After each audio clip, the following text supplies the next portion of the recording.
Bonjour à tous et bienvenue sur ma chaîne La peinture à l'huile, c'est pas difficile, avec Boris Huguenel. Et aujourd'hui, une vidéo rapide pour répondre à Michel. Michel m'a posé une question il y a 2 jours et ça concernait la valeur, les couleurs, etc. Comment pouvoir voir les couleurs. Donc sa question est: dois-je partir sur un fond jaune ou laisser ma toile blanche? Je n'arrive pas à comprendre le plissé des yeux sur l'échelle de couleurs. Moi, ça ne donne rien. Merci pour prendre le temps de me faire partager votre connaissance. Donc, cette vidéo va juste parler de ça. En fait, on va parler rapidement du fond. On en a parlé par le passé. Et donc, quelques trucs et astuces à pouvoir donc voir la couleur et surtout, pourquoi on plisse les yeux en fait, hein, pourquoi on plisse les yeux pour voir des valeurs. Voilà, on va voir ça tout de suite. Alors je vais poser donc mon téléphone. Alors Michel, voilà, c'est pour toi, comme ça tu pourras faire le tableau pour ta fille et je te souhaite bien du plaisir à peindre cela. Et s'il y a d'autres questions, n'hésite pas à me les poser. Donc voilà, alors pour faire ceci, eh bien, on va déjà commencer par exemple pour pourquoi est-ce que je fais un fond, hein, lorsque je peins. Ça peut être un fond froid, un fond chaud, ça dépend du moment en fait. Si vous voulez, si vous peignez un paysage ou une marine, peu importe, en été, encore que les marines c'est un peu plus différent. Mais on va prendre le paysage où j'ai l'habitude moi de peindre un fond de terre de sienne brûlée, voilà, que j'essuie après. Et j'essaie d'avoir ce fond dans une valeur 5. Alors quand on parle de valeur, rappelez-vous qu'on parle règle de valeur, voilà. Qu'on parle donc d'une règle de valeur allant de 1 à 10. 1 étant le noir, sur celle-ci, parfois ça change, mais 1 étant le noir et 10 étant le blanc. Donc lorsque je fais mon fond, eh bien je choisis une valeur de 5, à peu près 4, 5, 4, 5. D'accord? Cette valeur, elle est aussi sur ma palette. Je vais dégager un petit peu, comme ça je peux vous montrer vite fait la couleur de ma palette, là comme ça. Allez, donc ma palette, elle a donc un ton de 5. Vous voyez la couleur de ma palette là? Voilà, ici. Hein? Donc elle aura le même ton. Et bien sûr là elle est grise, mais ça n'a pas d'importance.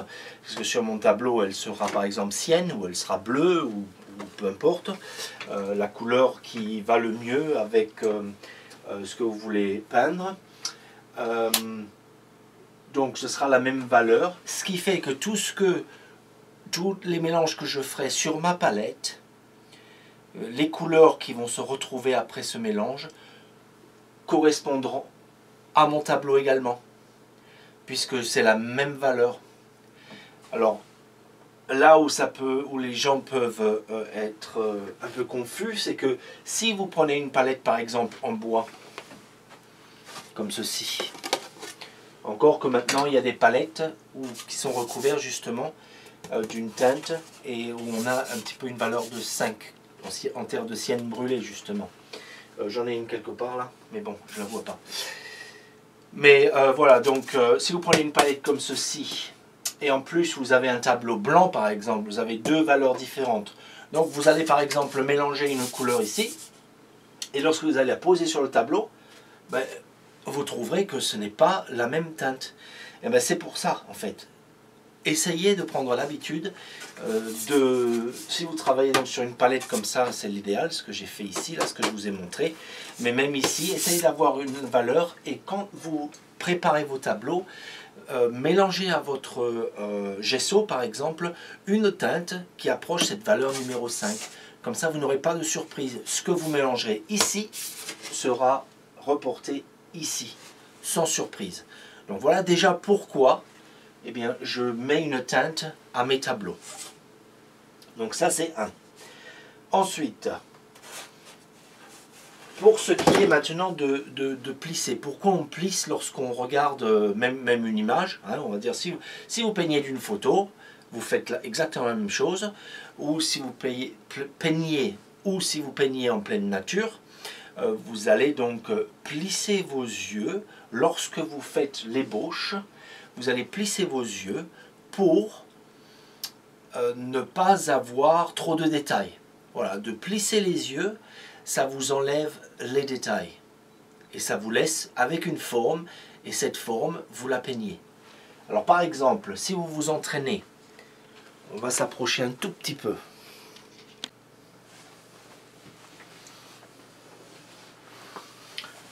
Donc sur l'image ici, hein, plissez vos yeux, donc fermez-les à moitié, jusqu'à ce que les couleurs que vous voyez entrent, disparaissent. Vous voyez, vous plissez les yeux et ici, eh bien, vous verrez que les couleurs claires, eh bien, elles vont toutes se confondre en une couleur. Vous verrez les sombres et les clairs plus distincts. Donc, concentrez-vous sur cet arbre-là, plissez vos yeux et vous verrez que d'un coup, eh bien, tous ces détails-là vont disparaître. Tous ces détails ici vont disparaître.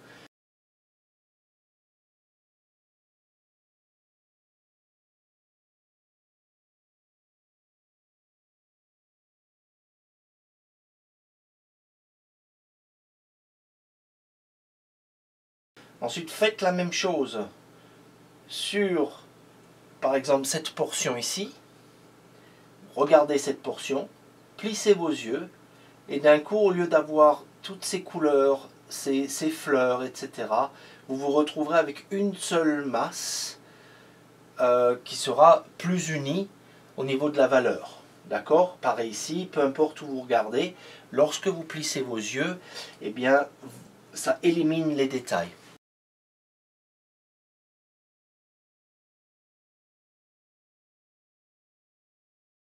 Et c'est ce qu'on veut par exemple en plein air.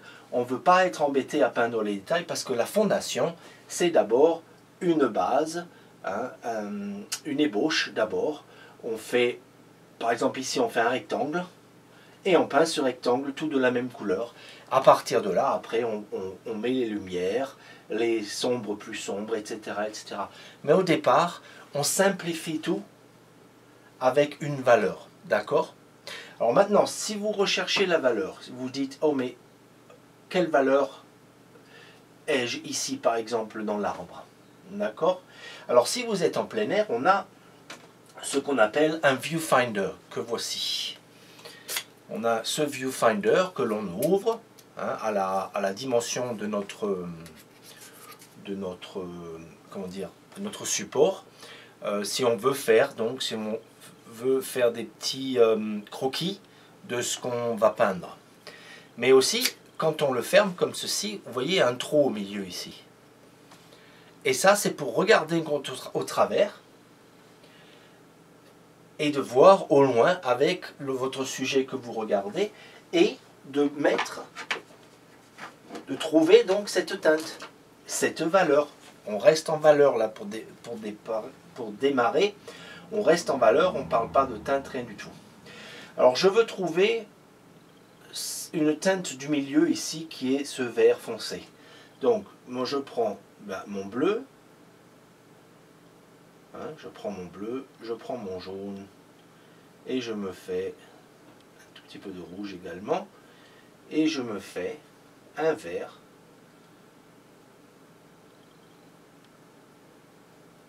foncé.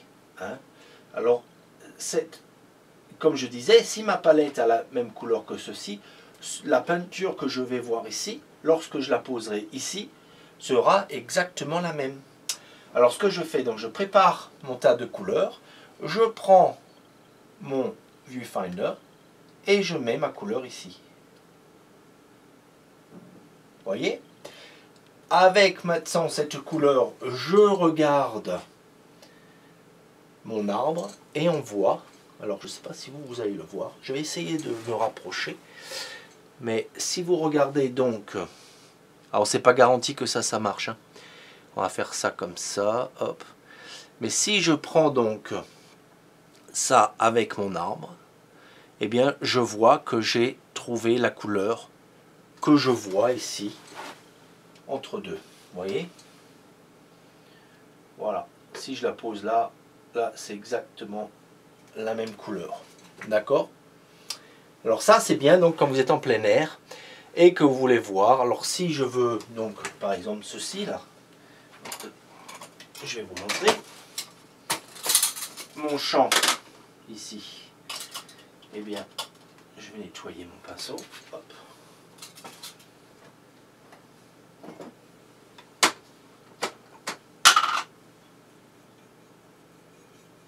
Voilà. Je vais nettoyer mon pinceau. Donc ce champ là, qu'est-ce que je vois également? Bon, comment est-ce qu'on trouve une couleur? Eh bien, on prend la teinte que l'on veut, hein, qui ressort le plus. Donc, j'ai un jaune-orange là. Donc, jaune-orange, eh bien, mon jaune indien là, il est déjà pas mal ici comme ça. Donc, je prends mon jaune indien. Je prends un petit peu de mon rouge. Oh, il était fort celui-là. Voilà. J'ajoute un petit peu de ce jaune. Un poil de ce blanc. Jusqu'à là, j'ai utilisé les couleurs transparentes. Dès que j'ajoute la couleur opaque, ça devient plus fort. Mais voyez ici, là, vous voyez rien que comme ça. Vous regardez ça et vous regardez ça, et j'ai déjà la même couleur là. Vous voyez? Donc je regarde mon ton général et je démarre avec ce que j'ai, donc qui s'approche le plus de mon ton général. Donc ici c'est un tableau, mais il faut s'imaginer, là il faut que vous utilisiez un petit peu votre imagination. Si vous êtes dehors, c'est pareil, hein, vous voyez le champ, vous voyez un ton par exemple comme ici, là, des herbes sèches. Vous regardez la valeur de cette herbe sèche et vous la reproduisez ici, donc comme je viens de faire, avec ce qui s'approche le plus de ce que vous avez sur votre palette. En l'occurrence là, donc c'était le jaune indien. J'ai rajouté une pointe de rouge cramoisi, une pointe de ce jaune et un très peu de blanc pour la rendre un petit peu plus épaisse, plus opaque. Donc voilà, donc maintenant j'en suis là, et bien je fais pareil. Je prends, alors ici ça, hein, avec mon verre, une fois que j'ai trouvé que j'ai ma couleur ici prête à peindre, je prends un bout de ce palin, j'essuie, hop, c'est prêt à être réutilisé avec une autre couleur.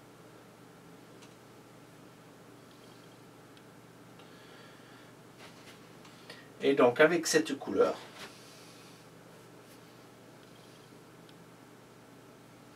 eh bien je fais pareil. Je regarde à travers avec le champ. On essaiera de faire un gros plan. Comme ceci. Ça, on voit la caméra, j'espère que comme ça c'est bien. Voilà, et donc je trouve ma couleur. Et j'utilise donc cette couleur après, hop, de côté pour faire. Mais au départ, je ne m'occupe pas de tous les détails. Je vais tout peindre de la même couleur. D'accord? Donc c'est comme ça que vous utilisez cet objet pour pouvoir voir la teinte de ce que vous avez en face de vous. Alors, je mettrai un lien en bas dans la vidéo pour que vous puissiez vous acheter ça. Je viens de voir que c'est comment dire, on peut le trouver sur Amazon. Je vous mettrai le lien en dessous. Voilà, et c'est un très bon objet pour, moi je l'utilise même à l'atelier, hein, mais pour peinture plein air.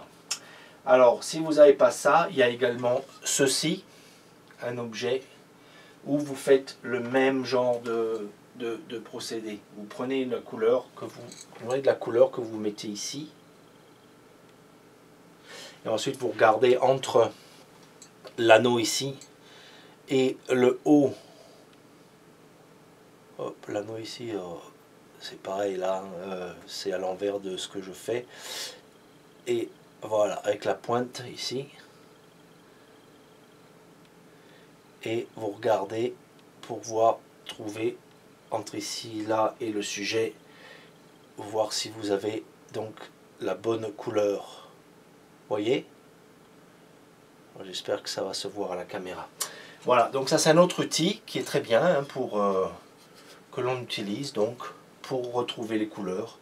Et on les peint juste ici. On regarde à travers ici la couleur et le sujet, quel que soit le sujet. Hein. J'utilise ça surtout pour les natures mortes, mais parce que c'est un peu lourd à emporter. Bon, pour l'atelier c'est bien, mais sinon c'est un peu lourd à emporter. Pour les natures mortes ça va très très bien. C'est un très très bon outil ça. Puis, alors pour ceux qui n'ont rien et qui ne veulent rien acheter non plus, ne veulent rien débourser, et bien simplement une feuille que vous avez laminée, enfin que j'ai laminée ici en quelque sorte, après je me coupe des carrés, vous mettez un petit carré, vous découpez un petit carré au milieu, et vous faites exactement la même chose. Alors ça c'est bien, lorsque vous voulez carrément vous poser contre une photo, par exemple ici, je vais prendre ce vert, que je vais mettre là,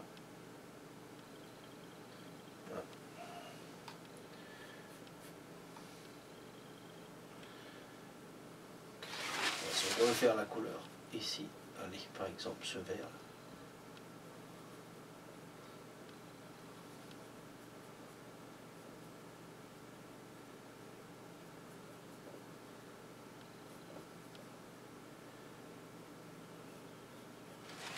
Voilà.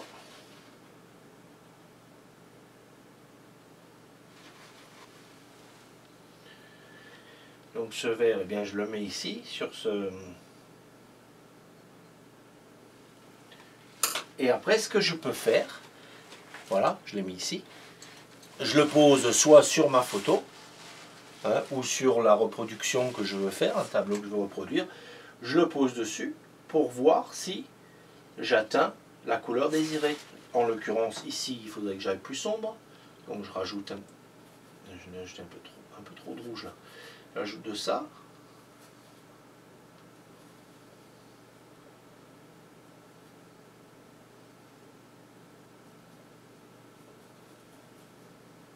Voilà. Là, on est plus sombre.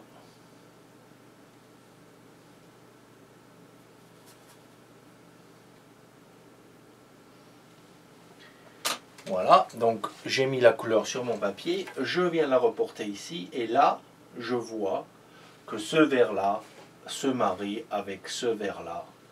J'ai la bonne couleur. Donc voilà, je peux l'utiliser pour peindre. Voilà. Donc c'est aussi simple que ça. Hein? Vous utilisez donc ces outils pour vous aider à trouver les bonnes valeurs ou les bonnes teintes également. Bon bah écoutez, je pense qu'on a fait le tour de la question. Alors Michel, j'espère que ça va t'aider hein, donc à trouver donc eh bien la valeur hein, déjà pour la teinte de ton tableau. Ensuite trouver les couleurs par rapport à ces outils.